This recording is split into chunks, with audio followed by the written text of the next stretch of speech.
to assure that you all know my name is Kelly Eckroth. I was nominated as approved as the town meeting moderator last year, so I'm going to start out opening the meeting this year. Also, just so you're aware, according to Vermont state law, town meetings in Vermont are governed by both state law as well as Robert's Rules of Order, including the following rules in brief. You may speak twice on an article, once when you're called upon by the moderator, then again after everybody else has had a chance to speak on the topic. We ask that you stand if you're able to and state your name clearly so that our town clerk is able to accurately note who is speaking. Only warned articles can be considered at town meeting tonight. No articles or subjects may be raised that did not appear in the warning. Once an article has been decided, whether voted up or down, it cannot be reconsidered after the assembly has taken up work on another article. For an article to be reconsidered, a new warning and meeting are required. Rules require a majority vote to request a paper ballot. State law permits 7 voters to request one for votes on any article today if we would like to. Otherwise, we'll take votes from the floor. Anyone here who is not registered to vote here in the town of Granville is welcome to stay. However, you must refrain from voting on any article discussed here at town meeting. As we proceed, may I see a show of hands of anybody who's not registered to vote in the town of Granville? We have 2 people? 4. All right. Great. So 4 people. Noted. They're Granville residents. They are. They're just not registered to vote in Granville. That's right. Well, we're not totally sure, so we're just going to abstain for this one. Okay. Okay, so good. I'm glad you're here. We'll rope you in. Yeah. You can still discuss. Right. You can still ask questions, so it's good that you're here. Okay, I'd like to start tonight by introducing our select board. I will start by taking off my previous moderator hat. My name is Kelly Eckroth, and I am currently the select board chair.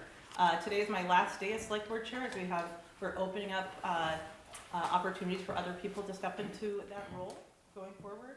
I'll also have here Mike Aramo, if you'd like to stand, let people see you.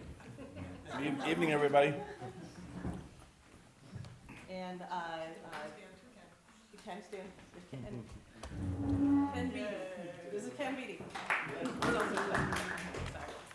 Okay. Sorry, I didn't mean to make everybody stand up. I'm nervous up here. Okay, our town clerk, Cheryl Sargent. And our all right. And also up here tonight we have our town constable Mark. All right, and we'll start by opening Article 1. Do I have a motion to open Article 1? I move to bring Article 1 to the floor. Any? Second. All right, all in favor? Aye. So we move forward. This Article 1 is to elect a moderator for a 1-year term ending in 2027. I nominate Kelly Eckroth. Second it. All in favor? Aye. Any opposed? All right, I will continue as the moderator throughout the session. Thank you. All right, we will now move through the remaining warrant articles, starting with the select board's report. Anybody move to open the article? I make a motion to open the second article of the Selectmen's report. All right, anybody second? A second. All right, all in favor? Aye. All right, any opposed?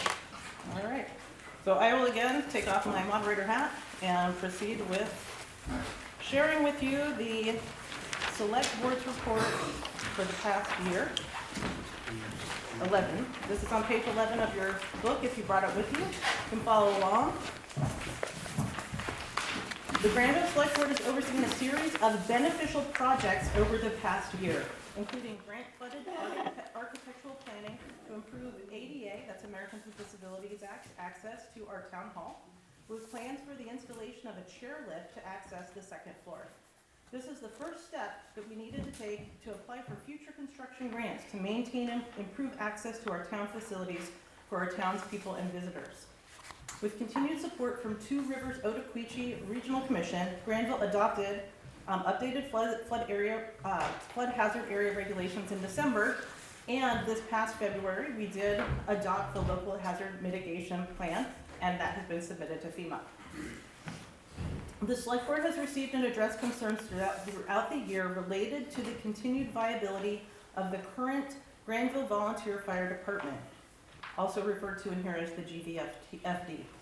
In May, the Select Board held executive session with the current fire chief to address low volunteer numbers, concerns related to past financial audits of the Granville Volunteer Fire Department books, and concerns related to the roadworthiness of vehicles purchased by the GVFD to be used to the service of the town's emergency needs.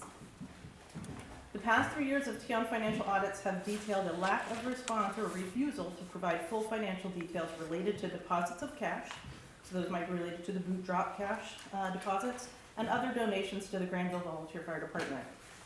The Select Board believes it is time to take a different approach to ensure our town has continued reliable access to emergency and fire services. Therefore, in January 2026, we are beginning to explore returning our local fire and EMS services to municipal management, as well as seek options for shared resources with our neighboring towns.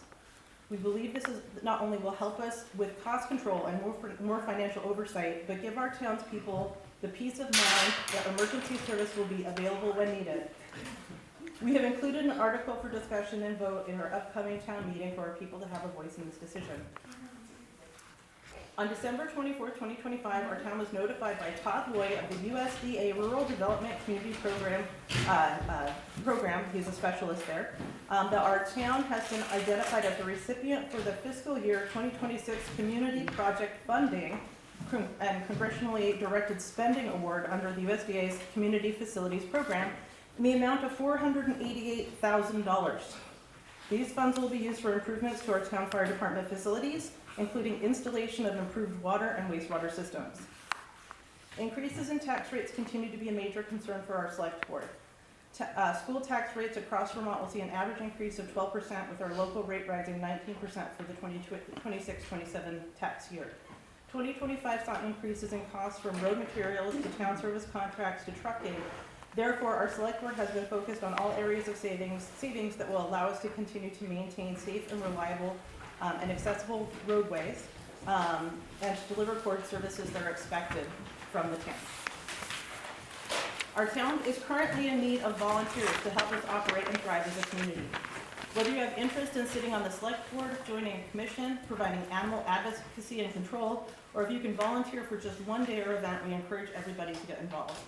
To make it easier for our townspeople to join our monthly and special Select Board meetings, we have added the ability to join remotely. We encourage everybody to visit our town's website to review monthly agendas, meeting minutes, and join our meetings via the link or dial-in number provided for each Select Board meeting. A video recording link is also posted to our website and our town YouTube page following all Select Board meetings. And in support of this effort, I would like to thank Marilyn at the back. Thank you, Marilyn, for helping us get that on time.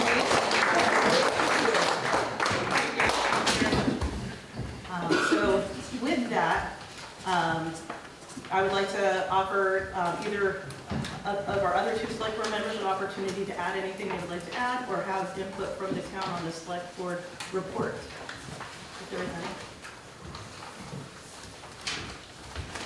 Feedback, any addition? Mike? I don't know, I think we've addressed a lot of it. It's this building, we've been working with the architects to come up with a plan that's sensible. There's the drawings are on the website. There's an addition going on the back, and we'll try to keep that small and work within the architecture of the structure, so it doesn't appear like it was just really an afterthought that was planned. And to give us access upstairs, this really all stems from making the front entrance more user-friendly and ADA acceptable. And so going through the permit process and to get grants, we have to just go through the whole building. They force the whole site, parking lots, walkways, all of it. And I think it's necessary. It sounds like the grant's there, and to make this building more user-friendly and more efficient in the future. And they have drawings of what they're planning on doing. Yep.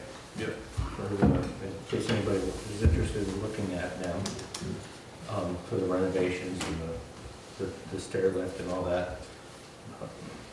No, the only other thing I would add is we continue to utilize road grants from the V-Trans and Better Back Roads. We did a couple of projects with the road grants this last summer.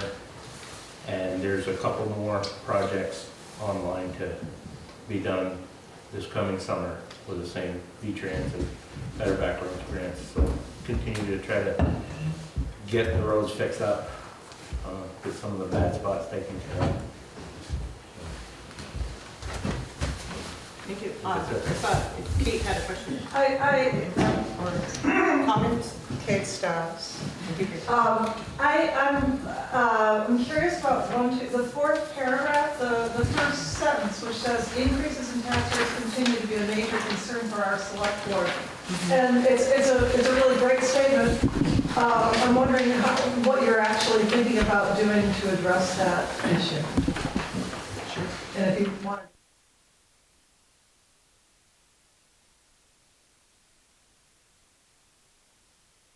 Over the past year, I think that discussions about reducing spending on areas where there have not been proven return, I think that's been a big thing. I think that, that in one area it is, maintaining or retaking control of the fire department. So that's something that came up. We want to make sure that we're paying closer attention and understanding where the money is going that the town is giving to the fire department, and making sure that we have a full accounting of that. I think in other areas, we've had discussions about reducing expenses for the constable. We've had discussions about reducing or finding different ways to reduce expenses for roadways. We made a point of rolling the dice and buying less sand this year, and ended up having a pretty record ice year. So that wasn't necessarily a good dice roll, but that was one area where we had a lot of conversations and a lot of back and forth between Kenny and myself, where I said, stop buying sand, the pile's high enough, and he's like, I don't think it is, and it's probably not now. So I think that's one area that we've definitely, to that penny, we've tried to really rein it in. The cost for road maintenance have just gone up. I mean, it's just like trucking costs, 30 to 40% more than it did a few years ago when you look at the charges, and so it's just something that's hard for us to maintain. So it is kind of trying to find the smarter ways to do that, stretching the loads of what we have over what we can do. I think we also, reduced. I think we had a high amount of gravel that we wanted to buy, and we reduced that, and we did our best at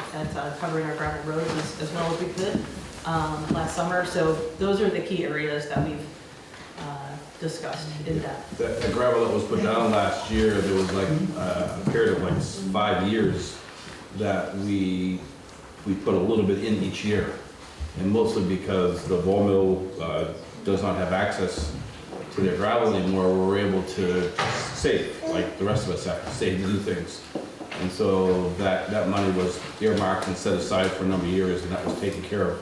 So that was covered, and we covered an awful lot of road in that. Same with this funding for the fire department. The fire department has saved quite a bit themselves, we're really at the matching. So there's no drawings yet, but we know the direction we're going, and we've got a budget, but those funds are already in place. So we really don't need to be looking for a big chunk to match that amount. So trying to plan ahead. What is the match for the $480,000 grant? 25%. So what does that figure show? $100,000. $100,000? Yeah. $120,000? And we have it. If we used all that much. So where would that money come from? There's already, between what they have in addition, I think we're at 80. Yep. Do we have to, I'm sorry, I'm out of order. Asking too many questions. But does that have to be filled in 2026, 2027? No, I think we're further out. Okay. Any other questions or comments? Yes. Hi. I'm Dan Mussler. I currently hold the town position of sexton. And I've lived in Granville 3 years. So, nice to see everybody in the same place. Happy New Year. I just thought it would make sense to mention, there's some sensitive issues coming up tonight. And people are sensitive creatures. So when we discuss these, just bear that in mind, and no matter which way we go, we really respect law enforcement and public safety people and appreciate their years of dedication. Thank you. Okay. I have some news. Yes. Do I have to stand up? Mary I'll Falcon. leave you. I just want to say that, and I told this to Kenny when I first came in, I live on Puddle Dock, and I don't know about the rest of North Hollow Road, but Puddle Dock, Post Office, Maston Hill, the roads have been great. It's been a really easy summer for driving, and I'm appreciative and I hope that we continue to take good care of our roads, because in past years, it's really changed. I've been here how long have I been here? 22 years? Has it been that long? Yeah, about. But the roads have really, really improved. And they're better, sometimes better than the paved roads. So, They are now, That's good to sure. well, Said. It's, They're not. it is good to hear, because we did start, I know we started off a little bit rocky back in December when we first started getting, we had a new group coming back to do our roads this winter. And so getting out and making sure that they were, timely and things like that. We did get a lot of feedback from our townspeople. We do feel like the ETS crew listened and they delivered, and they've been doing really well. I hope they'll be out tonight. Yeah. We're supposed to get like 3 to 4 inches or something, maybe, before meetings ever. but the gravel has made a big difference. That's true, yeah. Great. Very good. Okay, any other feedback or input before we move forward? Okay. Moving to the next article. Does anybody move to open Article 3? Oh wait, we have to accept the report, I apologize. Does anyone have a motion to accept the select board report? I'll make that motion. Second. Okay, all right. All in favor? Aye. Any opposed? Thank you very much. I'll move Article 3. Thank you. All right, all in favor? Any opposed? All right, Article 3, shall the voters of the town of Granville vote to eliminate the office of the auditors? Discussion? Amendments? Any input? Are there auditors here? We have several auditors here. If the auditors would stand up so people can see you. Thank you for your time auditing this past year. Why would we want to lose them? Well, I think what I'd like to do is, so I guess out of the three, the senior auditor, maybe the senior My name's auditor. Roger Staus. I guess I have been doing, this is my 7th year I just concluded. Bruce Hyde, his first year. Rachel Gregorian. We were appointed because of the lack of positions. We lost Robin and we lost you. That's right. We elected Bruce, and now we find ourselves in a position where, once we have volunteers, and also the job of auditor, as Bruce will explain, is getting very difficult. And None of us are accountants. The job of auditing has gotten more complicated. We have a lot of restricted funds in this town. It's easy to go and check the balances and make sure checks are deposited correctly. We've done all of that, and we find nothing wrong with that, but it's difficult to see how much cash do we really have, and none of us have the expertise to try to really zone in on that and feel that it's probably the time when we should get a little more professional help. The other thing about auditing is, you know, we're there to ask the questions of the treasurer, of the fire department, and get the information that we need to audit. And that includes all the finances. It also includes looking over minutes to make sure minutes are made that approves expenditures. It's a time enduring thing, and we go out of these meetings and a little starry-eyed and try to figure out, have we really done what we need to do? Looking at the statute and what the auditors do, I think we have accomplished that. But again, we're not, I've run a business for my whole life and I hated accounting, you know. And, you know, we're not accountants. And not, you know, I think some professional help would probably do us well. And I think the select board did put that line item in their new budget for more of a professional audit to be done. It's tough to ask the questions of local people, and they feel like we're nitpicking, or they feel like we're going after them or something like that, and it's just not comfortable. It's not a comfortable situation for the locals. So you get somebody who's going to be paid to do that and know what they're looking for and know what kind of stuff needs to be fixed. It's probably a little more important. We made up recommendations from the audit, and for the first time I can ever remember, we've got rebuttals from both the treasurer and the fire department on our recommendations. And we're not trying to go out there and do gotchas or anything like that, but it is an uncomfortable situation to be put in as a local person. So. Any questions or, yes? Is there a budget line item in the next fiscal year budget for a professional auditor? There is, yes. And what's your name? Oh, sorry, Julie Weaver. Would that, Case House, would that also then eliminate the town auditor's compensation, the things that are currently in there, would they go away, or would that just be accrued to the auditor position? The $1,000 would go away. So right now it's $1,000 split between 3 people. And what is the amount that's allocated to professional auditor? I think it's $10,000. $10,000. Yeah. We did do this a few years ago, it must have been more than 7. Yeah. But so 8 years ago, we hired a professional audit. We eliminated the office. And that worked out. If we get a professional auditor in here, and we could always take it back, you know, after that. If people will volunteer, you know, it's that kind of thing. So I don't think it's a dual, it's not a means to an end, you know, it's really something to do. That's the thing that I thought Roger was just going to do, is say, okay, we have 3 volunteers. 3 volunteers that know accounting a little bit. Raise your hand.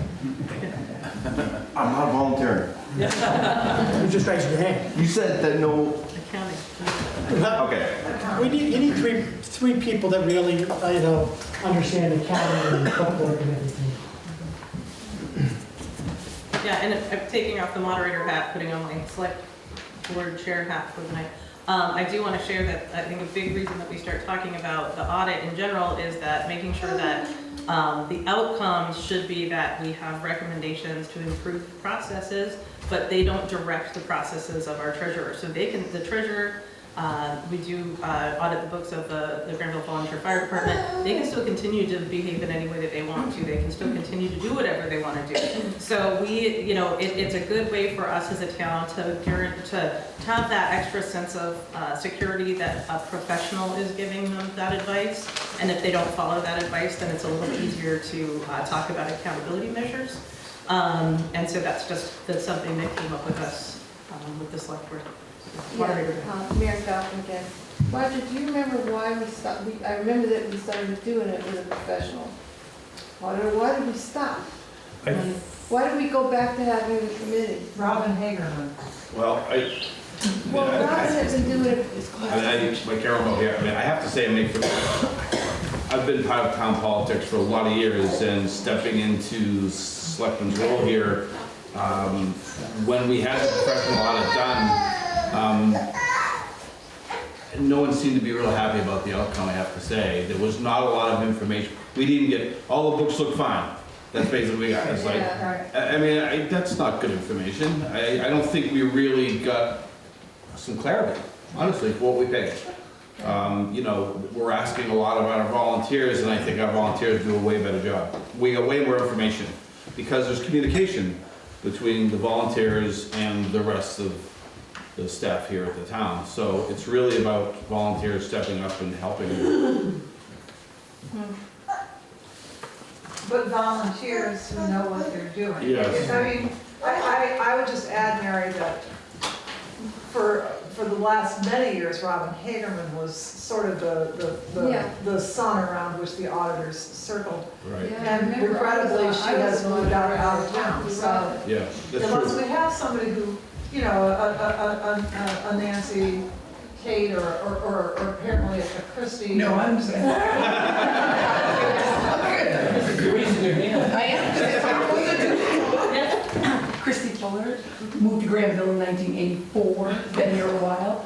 We had an outside audit, everything come in, yes, because Robin Hagerman asked to have it, because we had a town clerk that didn't know anything about being a town clerk, and she was gonna go to classes, and we allocated a lot of money for her to be able to go get taught how to become town clerk and work with the auditors and the listers so that she would know what it was. And because she was starting new, we wanted all past things to be put to rest and say, this is how it is, and this is how it is going forward. And that's why we did it. And again, it was a thing that wasn't gonna happen every year. It was just sort of, when there was a shifting transition and to getting a town clerk that was a person from town who wanted to do the job but didn't have a clue how to do the job at the beginning. That was what we decided would be the best way to help her and them and everything going forward. It's written down. Yes, sir. All right. Any other? Well, I would just say to follow up on Bruce and Mike's comment that if we voted to keep the auditing position, we would need 2 volunteers, and I would say also hire a professional to come in and consult during the audit. Because having Robin in there just for a couple of days to help us get up to speed was really great. So that's another consideration if it's a little more affordable. But we as auditors support the article, but it's just something to consider from what Mike said. I do think it's great when we all talk to each other, so the auditors are talking to people. Sometimes it's not a great discussion, but we work things out, you know. From the position of being a select board chair as well as being a former auditor and dealing with the outcome of the previous professional audit, there were suggestions made by the previous auditor to change things or make entries that they shouldn't have advised, which created some chaos in our town books. Nancy has since worked this out, and we have hired a professional consultant, a CPA consultant, who works with municipalities. She's been helping a lot, and she is somebody that we could definitely look at putting in future budgets to assist if we did continue. That really helped. Nancy stepped up and made things much easier. She doesn't audit, but she can assist our audit. Oh yeah, she's our treasurer. Any other input? Okay, let's move. Do I hear? I'll call the question. Should we call the question? Without the vote? Okay. Sounds good, sir. A second. All right. All of those in favor of moving forward with Article 3, say aye. Aye. And can we show a raise of hands so we can count the ayes?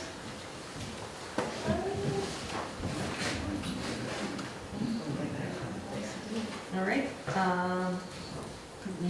Got you? Okay, it might be easier to count the opposed. Any of those opposed, please raise your hand. We only have one in opposition. Okay, that is moved forward and approved. I'm not sure about how many final there was, but I know we only had one opposed, so the majority wins. Do we need an exact count? Yes, we do. A majority, how many people are here? I don't know. I think Yeah, you can just submit one paper ballot. To say majority? Sharon, would that be? Or is it a majority? I need to know the amount of people you're counting. How many people did you count with their hands up? I stopped because they said you were counting. Yeah, well, I tried, and then I couldn't see everybody, and then I saw some people didn't have their hands up, but they also were. I move that we vote again. Okay, so let's vote again, and we'll get a total count here. All of those in favor, raise your hand.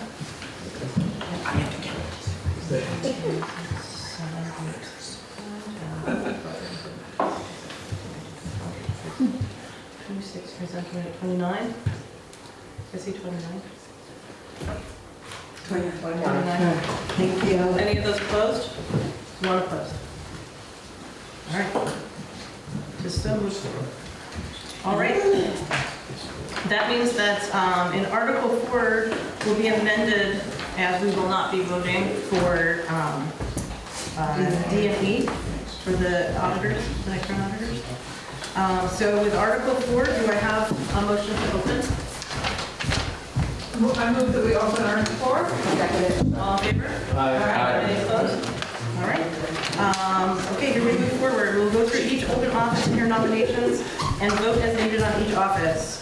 For the first two, for select person, these are paper ballots that are needed. So if it's a majority, if we have only one person, then we can do a floor vote and cast a ballot. If we have more than one person, we will have to do a paper ballot to write in names.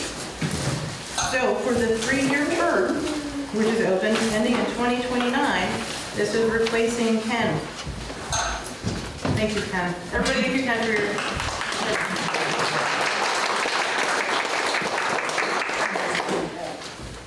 Do I have any nominations on the floor for the 3-year?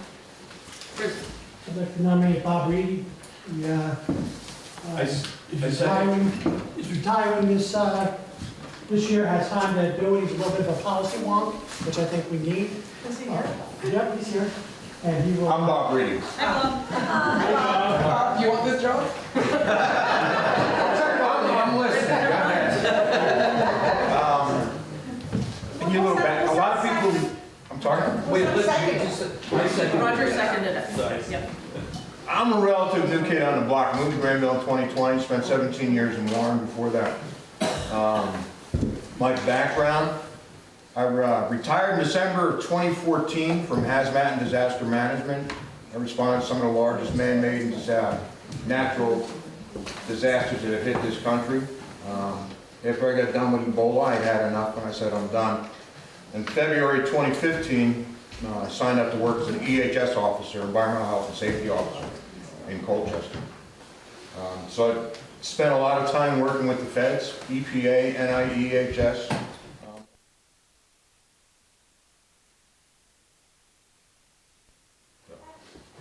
Thank you. What town you from? Pardon? You live here? Yes. Yes, to live here also.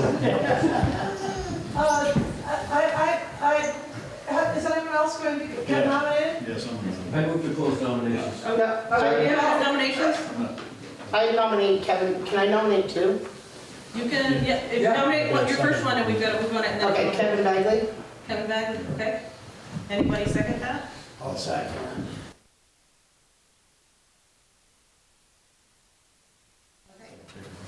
Would you like to say anything? Kevin? Would you like to say something? I've lived here all my life, been involved with the town in the past quite a bit, roads and stuff. Like to try to give it a shot and help out. All right. Okay, so that anybody else wants to nominate anybody for this 3-year term? I move that nominations cease. Okay. Second. All in favor? Aye. Okay, that opens up a paper ballot vote. And can you remind us again of the names of the 2 candidates so we know what to recognize? Yeah, we have Bob Reedy and we have Kevin Bagley. R-E-I-D-E. There's paper. R-E-A-D-I.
You're here just in time. We're just nominating and electing people. Would you like to be something?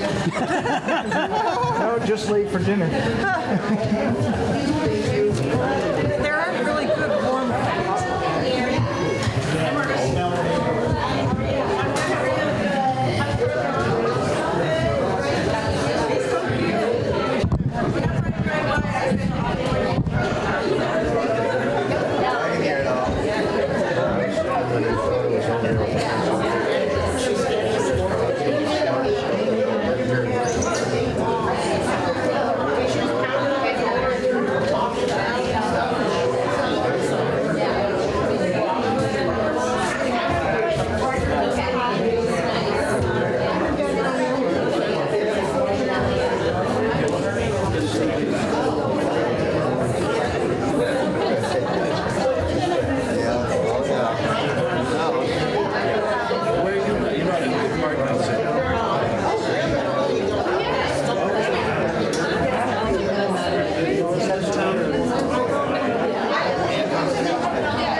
Did I hear?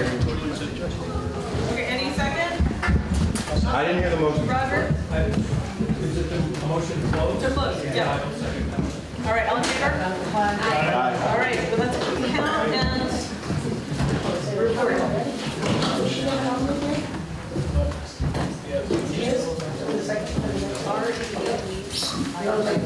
I think she's here. My wife's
All right, we've tallied the votes, and the votes are as follows.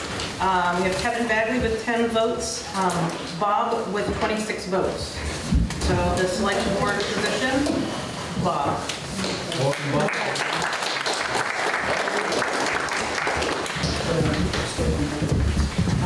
Okay, so then B, to elect a select person to complete a 2-year term ending 2028. A paper ballot is needed for this. This is my replacement. I'd like to nominate Jared Rulo. He's the owner of AC A&J Recycling and a business guy. And with that nomination, he's building in some more details. Anybody second? Can I nominate Kevin Bagley? Can we hear from the? Yeah, let's hear from Jared first, and then we'll. Hi, I'm Jared Rulo. I'm new to Granville. June will be 2 years. I've run my business now 10 years in the trash industry. I live on North Hall up there. The big blue shop, if you've seen it, that's mine. I like to be involved, you know. I know money pretty well and I work well with people, so I'd like to have a chance to work with the town. So.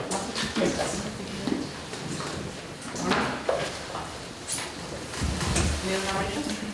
I nominate Kevin Bagley. All right. Anybody second that? I'll second that. It's seconded, great. Okay, any other nominations? I have one. I just wanted to share, I have spoken at length over the years with Cheryl, and Cheryl has shared with me that she would like to throw her hat in the ring, so I will nominate her for select board. Anybody second that? I'll second. Okay, Marilyn seconds it. Cheryl, would you like to say anything? Oh, Kevin, did you want to say anything? No. You already had a chance. Would you like to say anything? You did all this. Want to add? What's that? You want to add to it? You guys, most everybody here knows me for the most part. No, you're good? No, you're good? Okay. All right. Any other nominations on the board? Anybody move to close nominations? I move to close nominations. Anybody second? Second. All right. This goes to paper ballot, so if you'd like to move. So again, the names are... The names are Kevin Bagley, Jared Rouleau, and Cheryl Surgeon.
have this many people interested in being on the select board.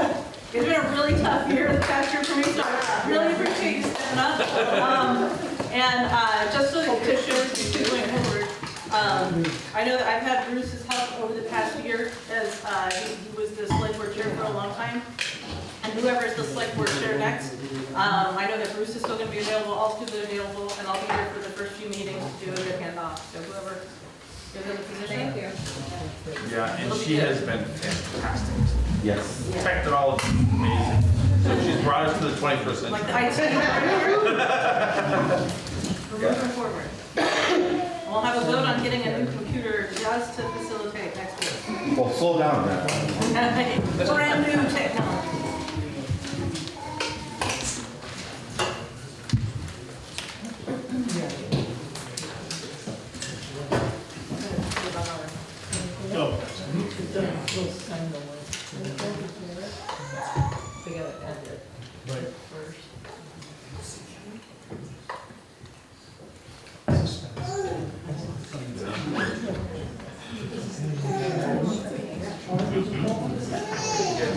Gary Mandarin going over there? Proof of citizenship. Proof of citizenship, right? I don't work for us. I'm sorry. I don't enforce the law, I'm sorry. I'm not allowed to. Okay.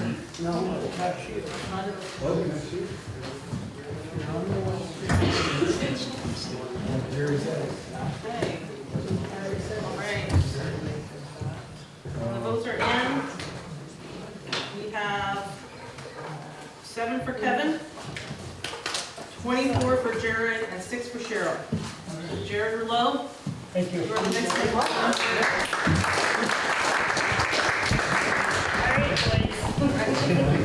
All right, moving forward, the next note here is to elect the first constable for a 2-year term ending 2028. And this is a vote on the floor. And I also want to let you know that if for any reason we want to pull the vote off the floor and go to a ballot, 7 people can ask for that. Just a reminder, if that's needed as we go through the on the floor votes. Do I have anybody who wants to open nominations for first constable? Nominate Mark Lyle. Second that. Second that, okay. Mark Lyle's nominated. Do you want to say anything more? No, I think everybody knows me. I've been there for close to more than 20 years, so I hope to continue on until I get ready to retire, which will be sooner than you think probably, but hopefully not too soon. How many more years, Mark? Well, anywhere from 7 to 10, we'll see. Okay, all right. So this is only a 2-year term, right? That's the maximum allowed by law. Any other nominations? I'd like to nominate Roger Strauss as the do-nothing constable and save the town some money. Anybody second that? Seconded. Did someone second me? I thank you, and thank you for the nomination, but I don't own a taser. So I have to respectfully decline. But I do, I'm one of those folks that Mark referenced in his report. I do think we need to control the costs of our local law enforcement. Because I've always dealt with the state police, and they seem pretty effective. But certainly, I think over the next couple of years, Mark can figure out how to rein some of those expenses in. So you decline the nomination? I decline the nomination. All right. Dan Muchler recently fired John Sexton. I just found out. I just like to point out a couple things. Mark's budget is 2% of the entire budget, 2%. Local law enforcement, been in law enforcement 30 years. He's a point of contact, not just patrolling roads, writing speeding tickets. And people know. Some state cop that you never met before asking you for information on your neighbor. We're willing to spend $10,000 on an auditor, but we're not willing to spend $9,000 on law enforcement. Rachel? I just want to say, with that point being said, that about the 10,000 for an auditor, I think when 7,000 is the proposed for Mark, that actually feels like pretty high to me for a constable. That Mark is great, and he's a great, at what he does, but as far as our town goes, we always have to have the state police in an emergency, so it really, and he does lots of trainings, which again is amazing, but for us it doesn't matter, but we still pay for those trainings, but we don't see him, he can't use those skills realistically with us, so it's one of those things where 10,000, 7,000, I don't know. I am always available to call. If you folks don't want to call me, that's up to you. The state police have called me in the past when something's come up. They don't want to come over. People don't want to call me, and if there's a problem and I don't get called, I don't know about it. So keep that in mind, even if you leave me a message. I'm out there keeping an eye on things when I can, but it is a secondary job. I can't make a living at it for sure. Keep that going. Yes. Can I ask a question, Mark? How many hours a week do you actually put in? It varies depending on what else is going on. I only am budgeted, well, the next current budget is going to be for 250 hours a year. That's an average of 5 hours a week for 50 weeks, okay? If I worked every week. Some weeks I work 12 hours. So it varies depending on what's going on, what's happening with the weather, what else I got going on. Like I said, it's a secondary job. But I get my hours in. Whatever I budget my hours for, by the end of the year, my hours are completed. Some weeks you might not see me much, other weeks you'll see me more. It depends on what else I got going on. So. Mark, I'd like to ask you what you do during those hours. I mean, how would you say your duties are spread out? Like, you might sit and watch your speeders. What are some of the other ways you're taking up those 4 hours a week or whatever it is? I do, a perfect example is today, I'll patrol the roads, all of our roads in the town, not just sit on Route 100, where most people will see me. Keep that in mind, more of a deterrent a lot of times for things. Checking properties where I might know people are missing, gone or something, if I'm aware of it. So yeah, I patrol around the roads, kind of check things out. If there's anything that's questionable, like roads or something, I might reach out to the road foreman, let them know. So I have assisted, occasionally I have to assist the state police with different things once in a while, but usually, What are some of the other things that you count in your hours? Trainings or paperwork? Point of order, is it one question per person? I think it's just the same question she's trying to clarify. I'll just allow that for now, but. it varies. Part of my patrol duties are doing the paperwork. I usually try to do it as I go along. Traffic tickets take more time when I write a ticket out. Obviously, they got paperwork to do for that. I have to report to the state every year of all those findings. So the tickets can get complicated because I have to report numerous things about the person I stopped. And I have to report that stuff every year in. So some of your tickets can take a little longer. If I get called by the state police or something, if it's an accident or something, obviously that's time consuming. But anyway. Kate has a question. Yep.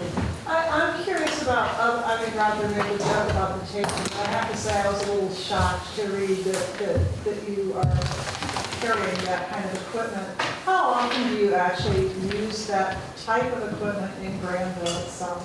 Hopefully never. But has there ever been a time where you were confronted by somebody who you felt like you needed to use police force? It just seems a little aggressive.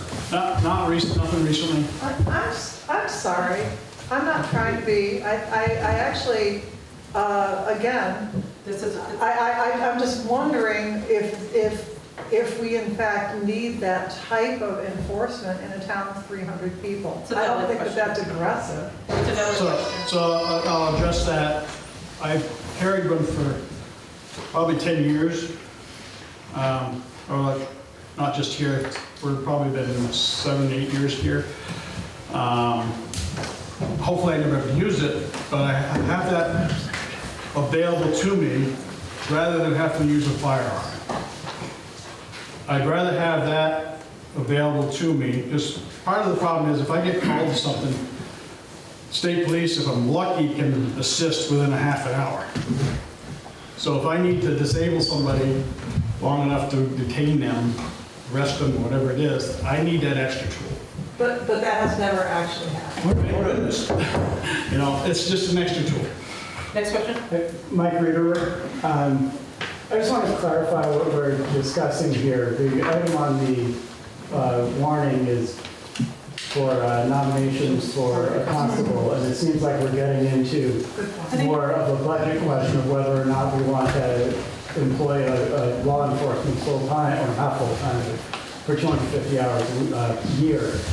I think that's valid, that's fair. I think that I wanted to open up so that people could ask questions of the candidate. I think we'll do any other nominations on the floor for first constable. Nomination cease. Second. All right. So we'll have I just have a quick question, nothing to do, but what do we have to do to get the speed limit out here back to 50 since there's no school here? Not gonna happen. It's not the town. We have the speed limit 35 up above. Why does this need to be 40? Like who, is that the state or is that the select board or is that the town? Who does that? The state The state. agency of transportation sets a speed limit through here, and we're actually trying to get it so that we don't go from 35 to 50 to 40 to 50.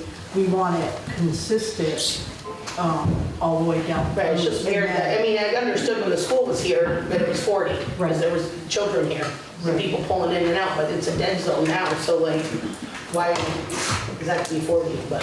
Yeah, that's why. Okay.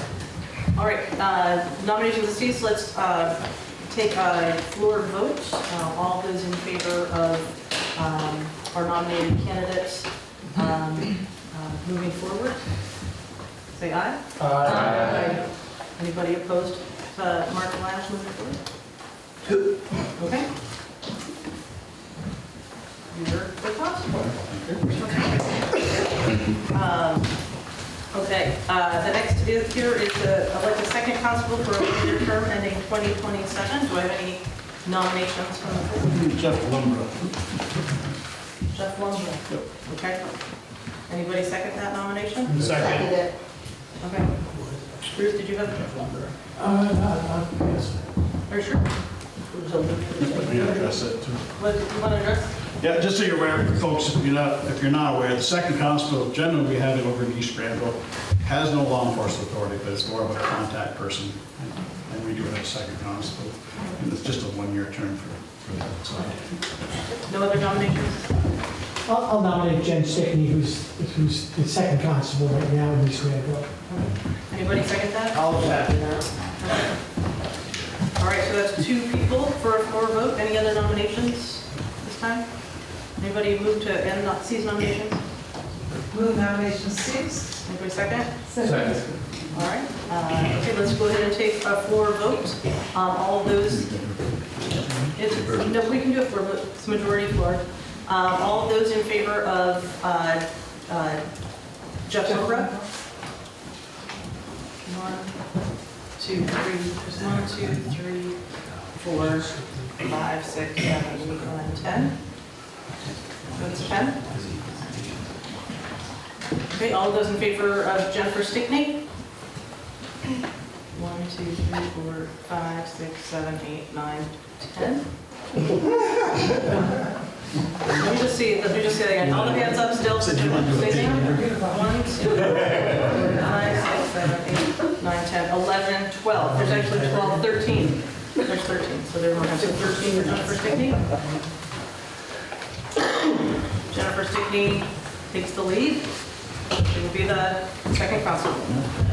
All right.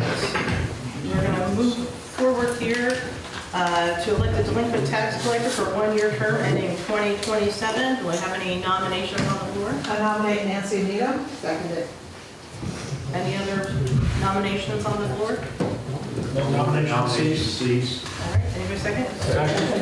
All right, let's move to a floor vote. All those in favor of Nancy Needham as the delinquent tax collector, raise your hand.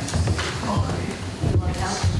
1, 2, 3, 4, 5, 6, 7, 8, 9, 10, 11, 12, 13, 14, 15, 16, 17, 18, 19, 20, 21, 22, 23, 24, 25, 26, 27, 28, 29, 30, 31, 32. 32. Any opposed? All right. Sounds good. To elect a second cemetery commissioner for a 3-year term. Any nominations on the? I nominate Veronica Parrish. Okay. Second. Second, okay, wonderful. Any other nominations for second cemetery commissioner? All nomination cease. All right, Second. great. Let's do it for a vote. All those in favor of Veronica Parrish for? Just say aye. Sure, voice vote. All those in favor? Aye. Any opposed? None opposed. All in favor? Unanimous. Thank you. All right. Move to close the election of town officers. Anybody make a motion? So moved. Anybody second? Second. All right, we close the election section of our meeting. Okay, Article 5. Now, the town of Granville voted to accept the budget of $478,948 to meet expenses and liability of the town and authorize the select board to set a tax rate sufficient to provide the same. Anybody move to open this article for discussion? So moved. Should we second? Second. All right. All in favor? Opposed, moving forward? All right, it is open. All right, any input, thoughts, questions on our town budget? It is page 14 and 15. Oh, 13, 14, and 15 in our books.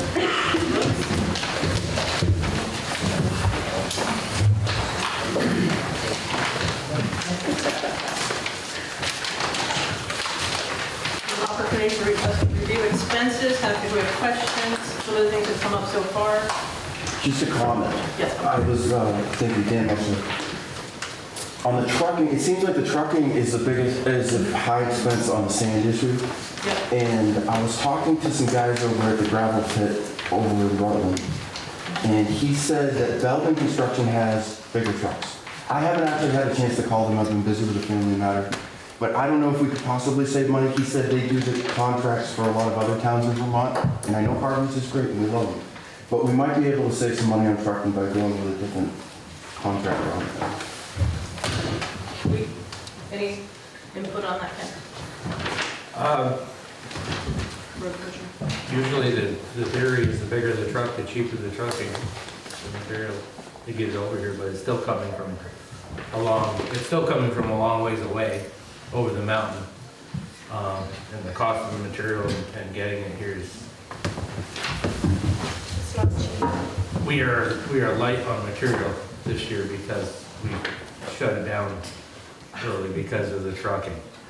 We don't have enough sand, we don't have enough road gravel. I mean, it's ongoing, so. Typically what we've done in the past is to hire local trucks to haul the sand pile. And then the graveling that we did last summer, we put that out to a contractor and they hired their trucks to do that job. Do you have another question over here? More of a statement. Okay. So the average truck that you get with a triaxle dump truck hauls about 16 yards of gravel. A trailer, if you had a trailer, they run 20 to 22 yards depending on how heavy the material is. That would only be good for dumping in a pit. Like if you're doing town roads and stuff, you're gonna use a dump truck because of the way it's spread out. And so the cost for a dump trailer, you're gonna add on $15 to $20 an hour for a trailered piece of equipment versus a truck. So you're actually gonna end up spending more on trucking the material with a tractor. You might get a few more yards per load, but the cost to get for the few more yards is it's a wash. In the past, Rochester's hired people to haul their stuff by the ton as well. So, and I don't know if that is an option for us to search that out too, but. I think one thing too, just from the select board side of it, we are in a position kind of going forward as a town to start really expanding on trying to find people to bid. We get limited bids when we go out to bid for things. So we are limited on maybe 1 to 2 and sometimes only 1 bid that comes in. So that's also difficult. Some people won't bid because of the size of the job. Yeah, so our sand came in late. In some ways, that's a bit of a benefit. It was a dry season. And as she said, there was a woman that trucked at Stephanie. She did most of the trucking. We had a hard time, and she pulled it off for us. Right. So we just don't have, it doesn't seem to be strange. You would think there'd be more options, but it just isn't. And yeah, when Harvey's did all of them, when I was talking to Ray too with all the road gravel, and what he did was, you know, he brings in subs to help produce a project like that in a timely manner, and he just averaged out the rates because all these subs come in at slightly different, so those just got averaged. That's kind of how that number fell into place for us. That's how we acquired her too. She was doing the gravel, and she did a nice job on the gravel. Yeah. Any other questions or comments on the budget? Danielle? Will the $300 for auditor training be minus now? Yes. Yep. Auditors? Yep. Auditors is going to be out of there, so the total at the bottom will be minus. It's $333 per person, so $1,000 for auditors will be removed from the budget. May I please respond to the comment by the gentleman over here? Sure. Thank you. I also hold a Class A license, and I've driven 1 million miles accident-free, hazmat, security clearances. When I lived in Kennebunk, the dump truck with a telescoping dump feature does not have to dump into a pit. Because they used to come, and I watched as a boy, as 8 years old, and they used to dump the sand there, and I was like, that is amazing, how does that thing not tip over? And then when I worked at A. Johnson Sawmill, lumber mill, they're out of business now in Lincoln. They had a permit for 100,000 pounds, so normally trucks can only haul 8,000, right, normally. But in wintertime around here, independent, they can go up to 100. So I'm really trying to penny pinch, and I don't hear a lot of penny pinching. No, I understand that, sure. I think from the select board standpoint, I think that's what we would like to see. We do want to see more options. We don't always have those options. Bid come in for bid, so there are options in the future for people to look for the savings in different ways. Any other questions or comments on the budget, any line items? Anybody wants clarification on or questions of anybody? I do. Yes. So, workman's comp seems to be high for what we have. Yeah, that number seems to be outlined. And there's liability in there too. So, I guess that's a Cheryl question. Which one is? Okay. It's 2020, line 2020. $16,382. Okay, we got, that's the town's insurance liability and workman's comp. Okay, we got to insure all of our buildings, all the contents within those buildings. So that's fire insurance as well. Right. Okay. The workman's comp on that line in particular is for the town's constable because he is out there patrolling the roads and he carries a gun. If he did not carry a gun, that cost would be gone. Could you itemize that, please? Yeah, that's I would have to pull out the insurance Did you ballpark policy. it? We're looking at $2,000 for the first constable's workman's comp. The fire It's department's more in than there. the fire. The fire department's in that line item. No, it's not, it's Change. separate. Fire department is separate. Which line item's that in then? Right, 2050, FD workman's comp, That's been held steady for many years at that dollar amount. But yeah, Mark's working his office a lot because it varies. I don't want to sound like I'm anti-law enforcement. I'm not. But again, I'm questioning whether a town this size requires this type of law enforcement. If we in fact need a constable who carries a gun or carries a taser. Many towns have a constable who basically does what Mark is doing right now. They attend town meeting and they attend other meetings and are there as protection for the town office. And I just think it's worth examining how much law enforcement we need in our little teeny town. And when I hear numbers like that, that it's an additional couple $1,000s in order for our constable to carry a gun, it makes me wonder why we are so overly protective of why we think we need that kind of protection. And on that subject, why do we have to pay his auto insurance? I mean, it's your vehicle, right? Yes. That is a portion of my auto insurance. The portion that the town pays is the difference between what I would pay for normal insurance compared to the commercial insurance that's required. Because of what my vehicle is used for. That's what that difference is. And that policy went up again this year, so. Gone up the last couple of years. Last year we did not adjust it.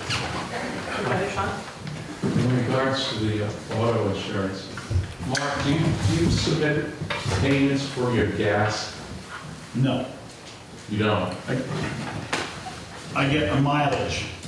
That's what offsets that mileage, which is listed under the budget as officials' mileage, not constable's mileage. So that's to be used by any town official, just so you're aware. Whether it's used by any constable, it's under officials, town officials. Because and if you get paid mileage, doesn't the federal, when you do your federal taxes, it accounts for mileage when you get reimbursement for that? Yes. When you get reimbursed for mileage, it covers your insurance, covers gas and insurance. And so you get paid twice on that. It should if it's a personal vehicle. No. Yeah.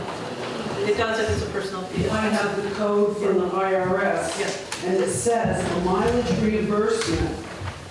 Point of order, hasn't she spoken? There's a hand up over here. Who's moderating? Who's moderating? There's another question. Well, the mileage rate, it says it covers the variable cost of operating an automobile.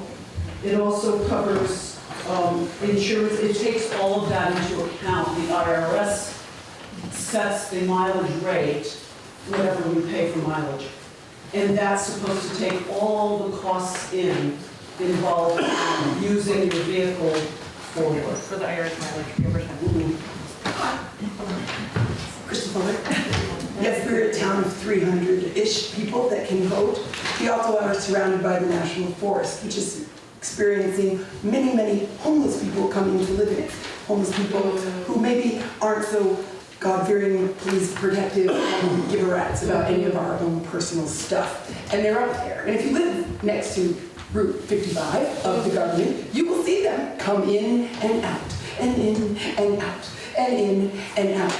We're also in the middle of nowhere, and we're on a drug run. People drive through here doing nefarious things. Are they stopping in? Are they buying flowers? No, they're driving through. If he should stop and pick them up because they decided to go 40 and a 35, he has no idea what he's walking up to when he gets to that door. My son-in-law was a tow truck driver, stopping to help people from other places when they slid off the road. And he packed with him all the time because they thought maybe he'd have money in the car for paying somebody out for $50. To ask him to do what he does and to talk to people that he doesn't know and nitpick about $2,000 when we have 7,000 buildings that we don't need to have it on the tax roll or anything like that is absolutely ridiculous. He's the only person that we have that carries a gun for us. If we call the state police, it takes 45 minutes for them to get here. I've done it. They don't come, or it takes 45 minutes. This is ridiculous to discuss and fight and argue over $3,000. It is not going to change that number right there in any iota. It's not going to make us feel safer when we sleep at night, and it's not going to do anything for us. Why? Because we are in the middle of nowhere, and people use us for legal things because they can. Because we're in the middle of nowhere, and you are naive if you think that the Airbnb places, the campgrounds, and everything else that happens in this place isn't doing something illegal every once in a while. Because I assure you, it's out there on the World Wide Web that we're a nice safe place to come because we got no infrastructure. Yeah, on the budget, I don't see a line item for revenue from tickets. And I think, Mark, that, I know for all my years on the select board, we always were concerned, especially about Friday nights and Sundays on 100, when you're going through 70 miles an hour on, for that. I can see you were listening to this impassioned plea over here. I'm sorry? I can see you were paying no attention to her impassioned plea. I'm allowed to say what I want to say. I'm just making a suggestion. You know, we're doing an awful lot of work on law enforcement, and I think that some, you know, it could be well spent and have some kind of a revenue to it too. You know, I'm not looking at, we've talked about getting the Addison County Sheriff to come overtime, you know, and pay them to do traffic. And, you know, I mean, we all know it. I mean, Kelly, you live on Route 100, and if I'm along on Friday nights and Saturday and Sunday afternoons, people just fly through town. Yeah, nobody goes less than, nobody changes to 35. No, I'm not talking about 5 miles over. I'm talking about people going 60. Yeah, there come big trucks that I know who live in the valley go by my house at 70. Right. But if there's something to slow them down, it'd be great. True. What's the fees and fines for then? For under local revenue, fees and fines, 6,156. That's our projected. Where are you now? 22. Page 22. No, page 22. Yeah, page 22. Sorry, so a few pages back. Where the post office rent is. Says fees and fines, $6,156. Those are town clerk, office, revenue. Is it like collecting dog tags, dog licenses, fines for late payment?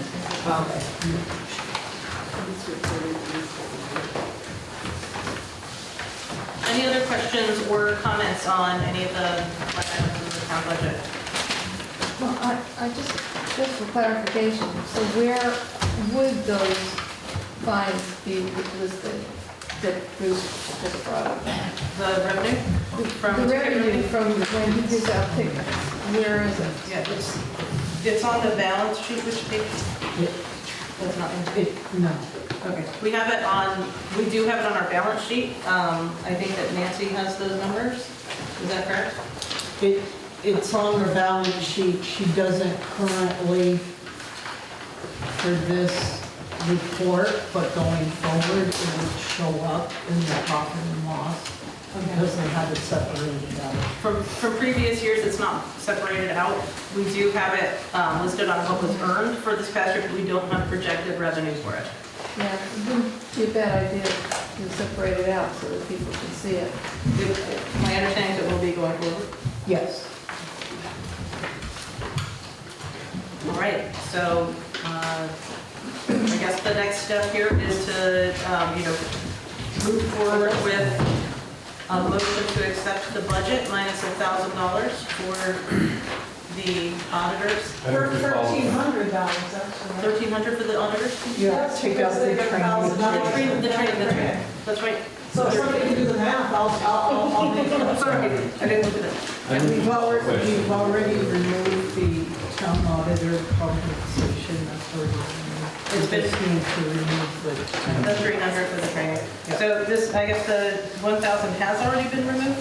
It's already been, yeah, it's already been. Oh, I see it, yeah. Line 370 is what they're talking about. If you take a look at line Yep, 1142. there too, it's already been taken It's out. taken out, yep. For the local water. We missed the training. The training for $300. So the final budget as noted here in the town book, the town report, minus $300 for the training.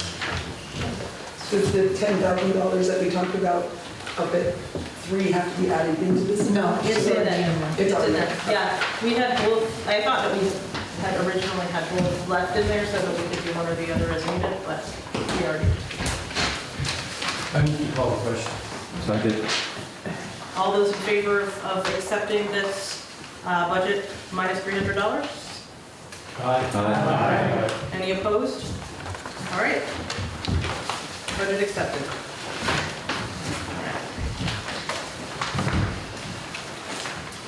So the next article here.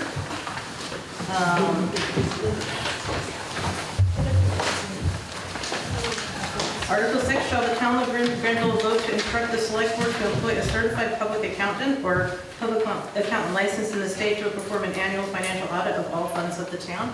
Anybody move to open that article? So moved. Anybody second? Second. All right. Any discussion or questions on that? We've kind of discussed this already. All right, anybody move to approve this article? I move the motion. Second. All right, all those in favor? Any opposed? Thank you. All right, Article 7, shall the town of Granville authorize the treasurer to apply any surplus remaining from the highways budget current financial year into the highway capital investment fund? Somebody move to open that article? I move the article to the floor. Second. Thank you. Any questions on that? Yes. I have a question. So do we have a suggestion about how much there might be in surplus this year then? Will there be a surplus? No. We don't think at this point because we have to get more sand. If we have to get more sand and the plowing costs more than what's on the budget, then no. But we're hoping that there was like 30,000 change in there, so now with surplus left. Yep. Yes, So that's gonna have to carry us through until the end of the fiscal year unless we get. But a potential of $30,000? No.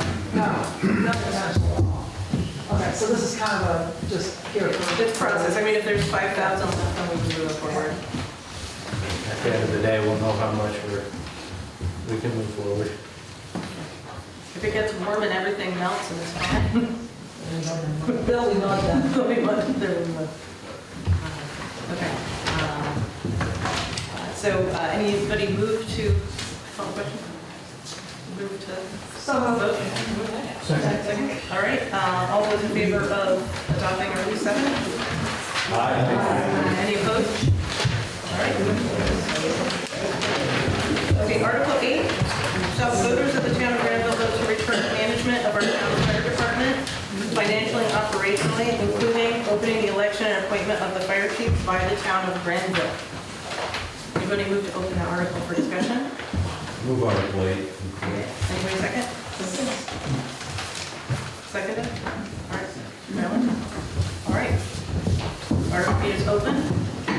I have a question, just a clarifying question.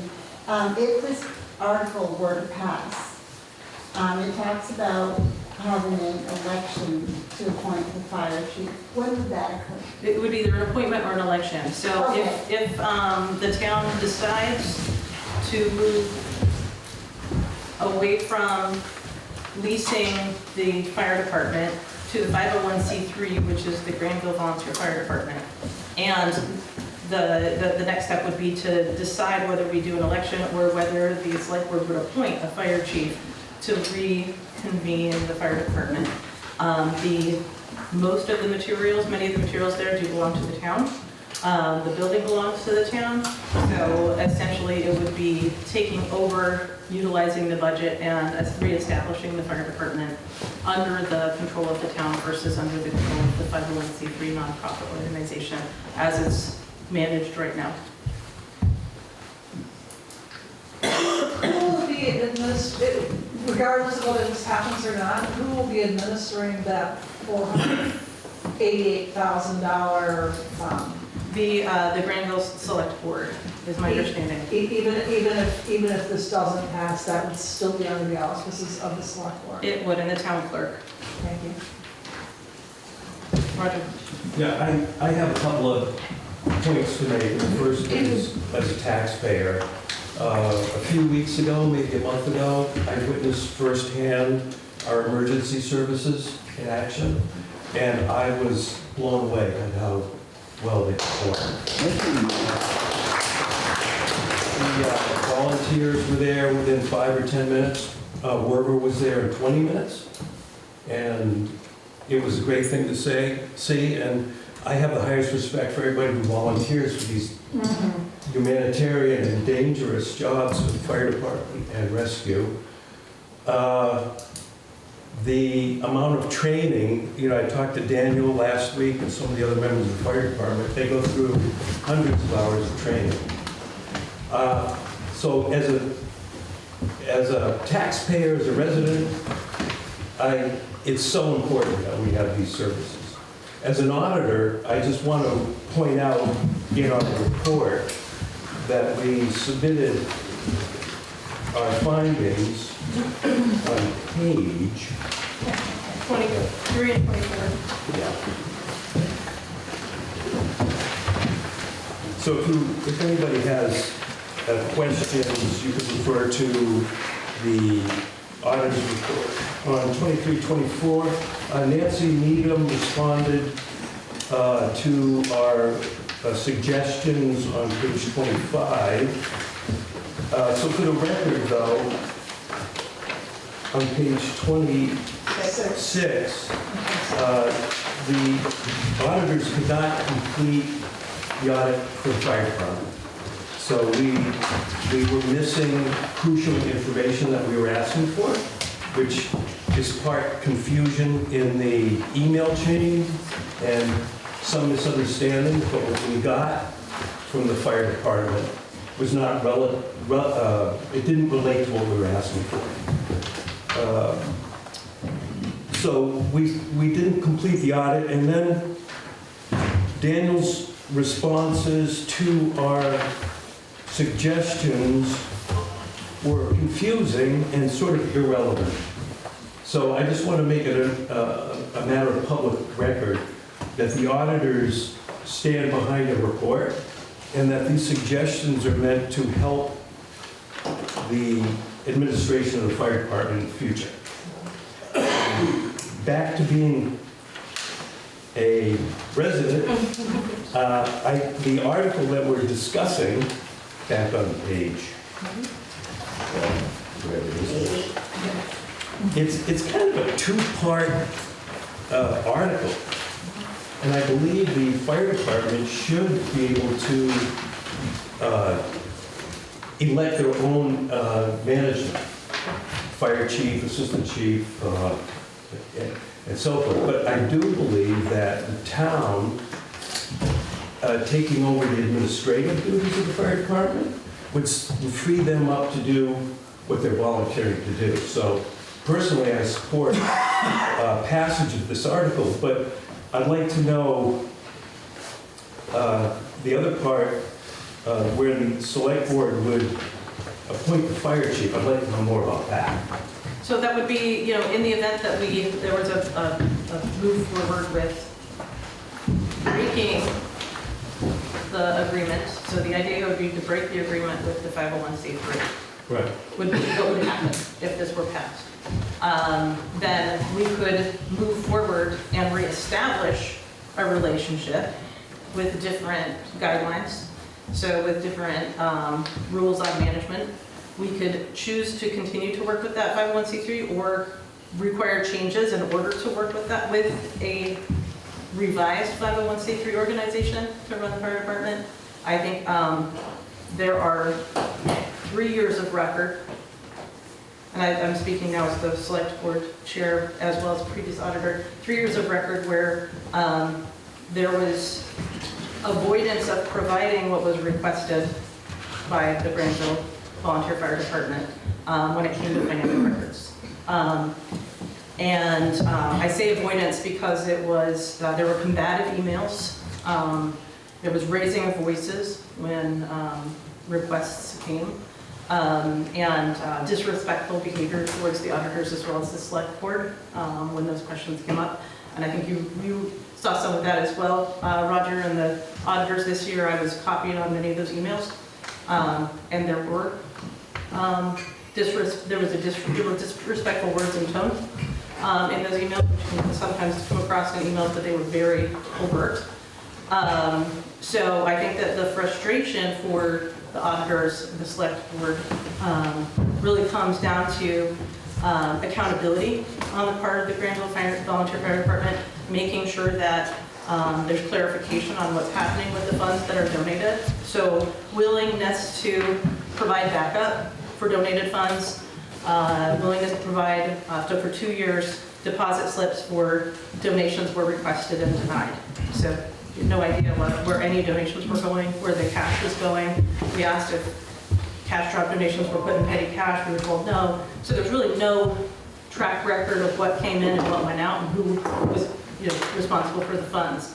There's been a series of different treasurers that have represented the fire department, all of which have, that I've spoken to, the last of the 2 treasurers that I felt through the process were not included in financial matters to the level of really knowing what was going on with those funds. And so I think that that's where the questions came up. So it's not to completely move away from that, but it's to make sure that there's accountability there and that there's verifiable checks and balances so that we know that the money donated to the Granville Volunteer Fire Department, which represents the town of Granville, is accountable. I think with an outside audit it'll be a difference. The outside audit for $10,000 will not cover the fire department. Unless That's the second that. unless this passes and it moves back That's to right. the town. Unless it passes and moves, and that would be included in our town audit. But right now, that's a separate audit of a separate entity. So that's going to be another cost. Yes. Thank you. That was a very eloquent response. I would just like us to ponder, no matter how good the intentions are, there are often unintended consequences. Yes. So having been in the fire service, like I say, the fire service is unique. If you appoint a chief, not gonna work. Is there a town liaison or a fire commissioner that acts as an intermediary between the two?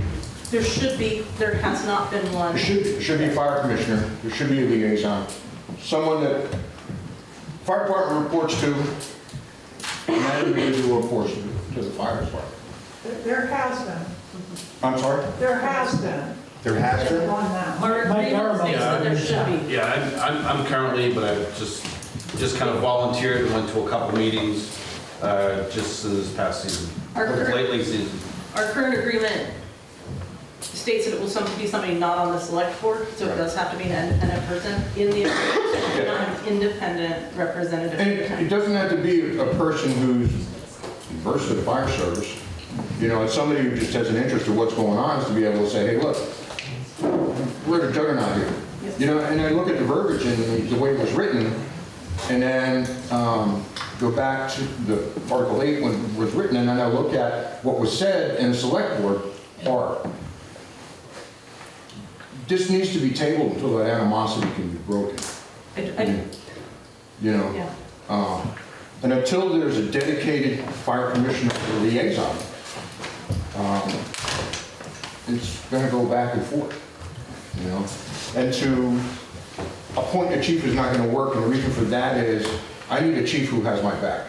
I need a chief that I know that I elected or I voted for, that when the fecal material's hitting the oscillating blades, I know that they're gonna be there. Sure. So, thank you.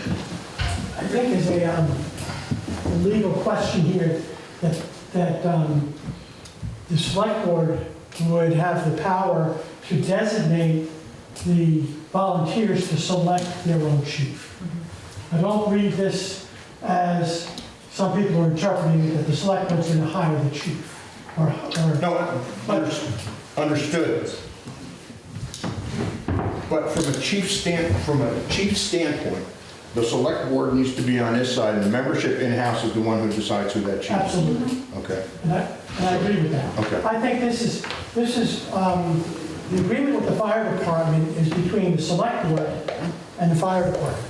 This is more of a non-binding article, I believe, to see whether the town would like to have the fire department more formally under the town jurisdiction rather than the 501c3. And that's the justification, I think. It is. For this question. And things like minutes, the liaison doesn't take the minutes of the fire department meetings. No, I don't mean to interrupt. That liaison, that fire commissioner, is the one who holds the fire department speak to the fire to say, where's my minutes and why aren't these accurate? Right. So, and that's how that works. Correct me if I'm wrong. Okay? No, you're absolutely right. And so, go ahead. No, I'm Sorry, a Fire. sergeant. I've been with Granville Fire for 20 years. I've served as fire chief for 13. The relationship between the town of Granville and the fire department is dictated by an agreement that we have had since 2011. In that agreement, it stipulates what types of reports that we are to provide to the town every year, the communications that we would have with the select board, the select board's responsibility to appoint a representative to our board of directors.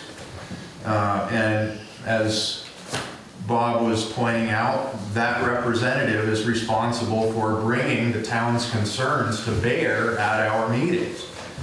For the past 2 years, we have not had a representative from the town of Granville at our board meetings. That has been a significant reason why there is a total loss of communication between the town and the fire department.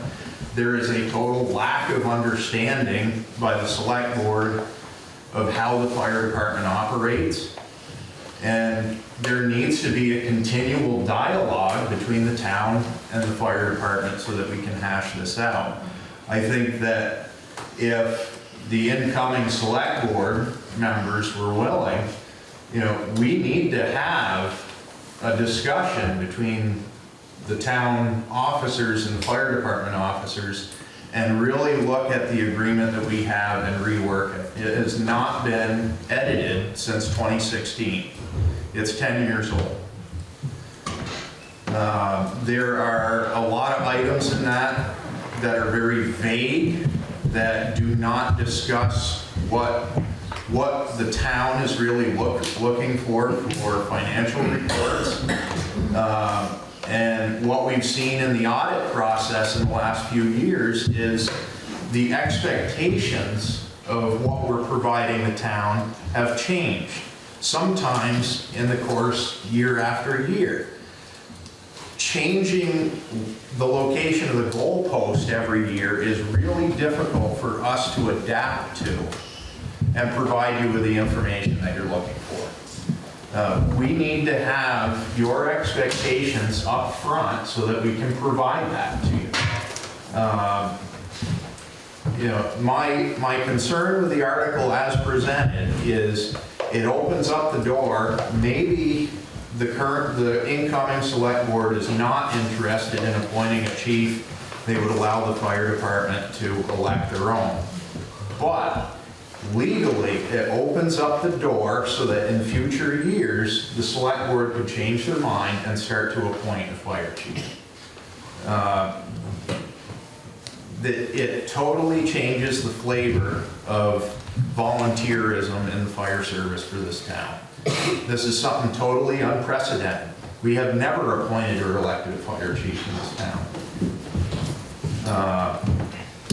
And I think that there are a lot of ramifications of passing this article that the select board has not researched or you may not even be aware of.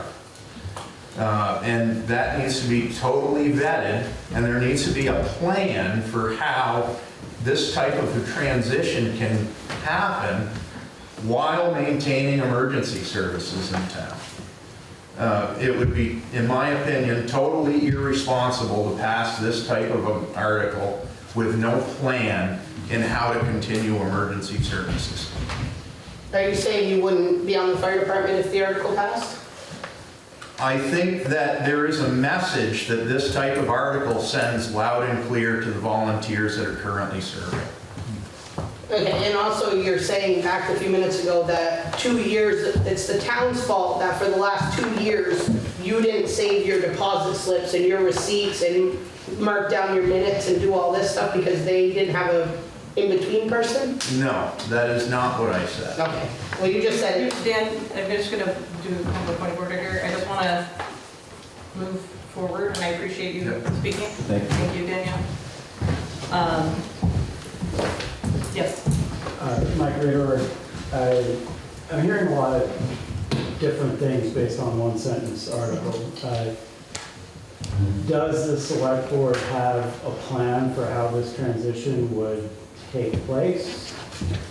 We need to open this up in order to create a plan for this to take place. So this is the seed to open that up, which could be continuing to work with a nonprofit organization. It could be to reassemble in a similar manner with other people involved.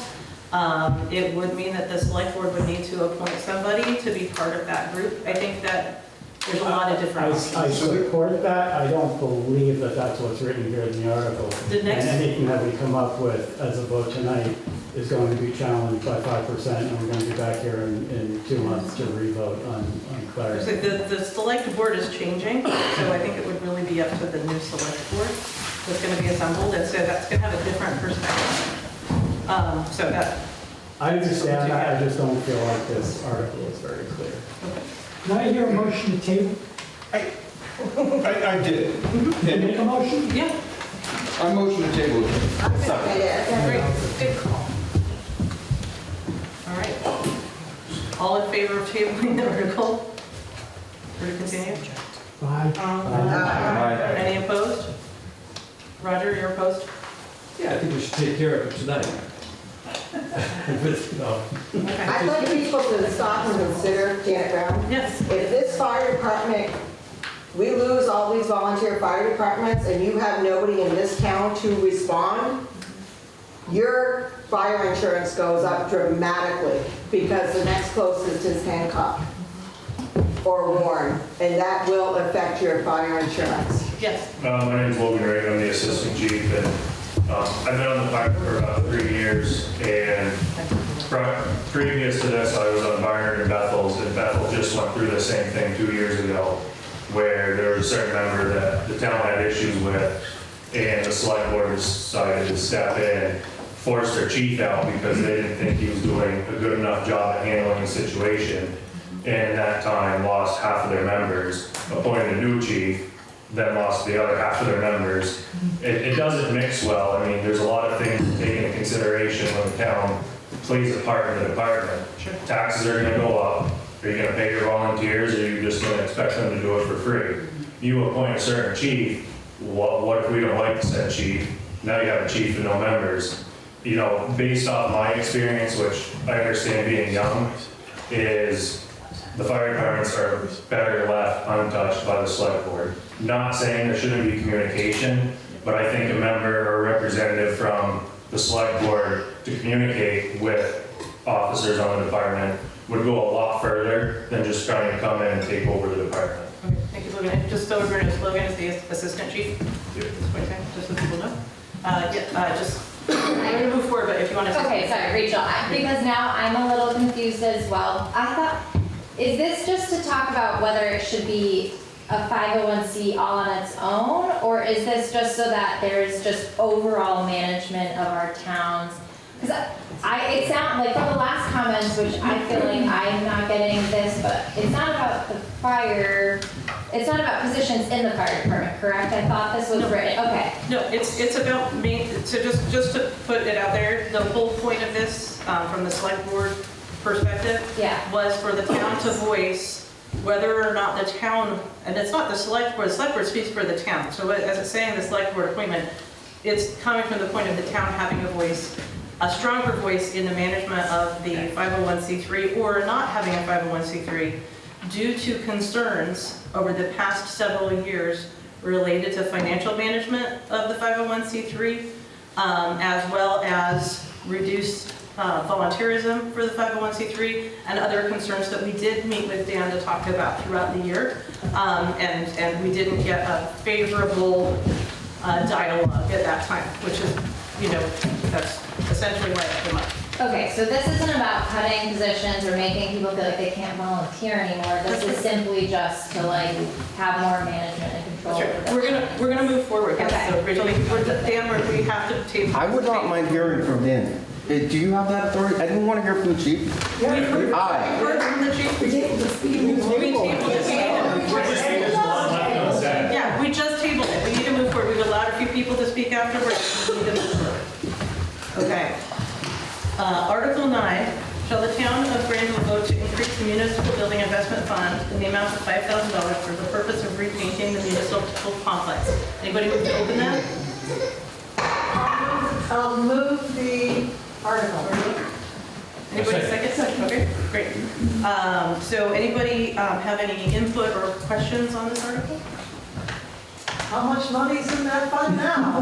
How much will it cost to pay it? How close are we? Okay, Kate, we currently have $25,000 in the account.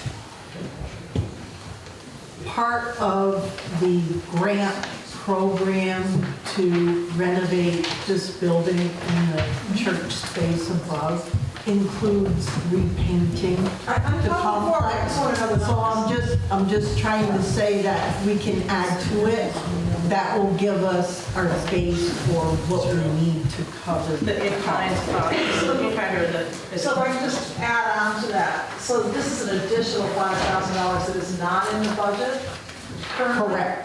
Correct. So this will be added to the number that we just voted on? Correct. That's all I really wanted to clarify also. Yep. All right. I have a question. Do we do anything, or does anybody do anything with the upstairs? Not currently, we can't. It's not up to code to access. But this would help get it there? It would, yeah, we have a plan to put in a chair, ADA chair lift, fix the stairs, rearrange the pews, make it so that it's reinforced, have a back exit.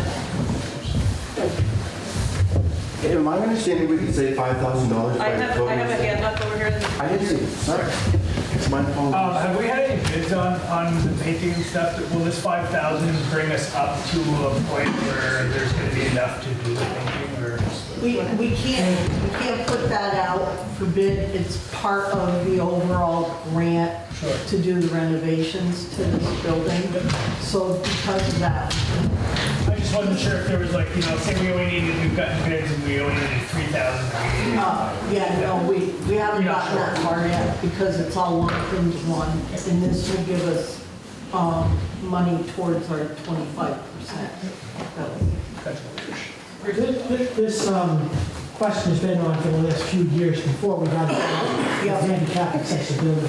So this would be this whole complex to, with the old clapboard and rot and everything else, it needs some work, especially in some of our northern courtyards and things, So we may be at the point where we may not have to do this again, and also it may be money that we can use to match for this handicap grant. This handicap accessibility grant, we're just in the planning stages, and that's where we got the grant from.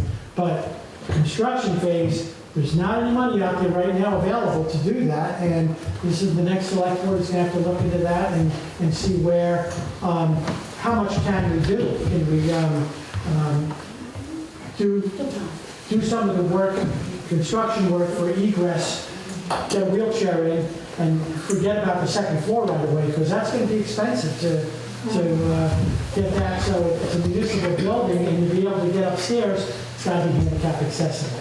So it might be a little bit too rich for us to try to do ourselves without a grant. The painting, I think it's necessary, and you're right, at some point, real soon, it probably should go out to bid. Just to get an idea. Just to get an idea. So for future select board, it's, we had a discussion, I don't know if it's true, but if we could get this rearranged to be a proper meeting space and, whether it's a chapel or a venue upstairs, my understanding is John Deere was married here, one of his weddings? Is that true? He wasn't? No, he wasn't. Oh, dang, I looked at you because you would know. Both times at Simple Sage, on the corner of North Hollow Road and Barnes. Okay, well, that was I know that was So there you are. we talked about maybe we could get grant money if that was the truth. Not The question is how much more public meeting space we need. This is a public meeting space, which is fine, to have a second floor, and then if you haven't been up there, it's like right out of 1983. Yeah. With the church. It's got an old bank. It's very cool. It's very cool. But it needs a lot of work. Our children are all on a play up there. We've used it. And we thought it was ancient dead, so. For handicap accessibility. Okay, question? If we can save $5,000 by voting this down, I call the question. Anybody second that? I'll second calling the question. Okay. Let's take it up to vote. All in favor of approving the $5,000? Aye. Any opposed? No. Okay. I win. Okay, next article. I'll move Article 10. Second. All right. Shall the town of Granville vote to authorize property taxes to be paid to the treasurer as provided by law in accordance with installments with due dates being August 14th, November 13th, February 12th, and May 14th? Second. All in favor? Aye. Any opposed? All right. Article 11. Move to open. So moved. Anybody second? Second. All right. Shall the town of Granville vote that overdue taxes will bear interest rate at 1% per month or fraction thereof for the first 3 months and thereafter 1.5% per month or fraction thereof from the due date of such tax pursuant 32 Vermont statutes, Act 3136. It's Vermont statutes. I call the question. All right. All in favor of Article 11? Aye. Anybody opposed? All right, any other meeting, business that would like to be discussed at this meeting before we close? I would like to thank both Kelly and Ken for their service as select board members for the last year and Paige for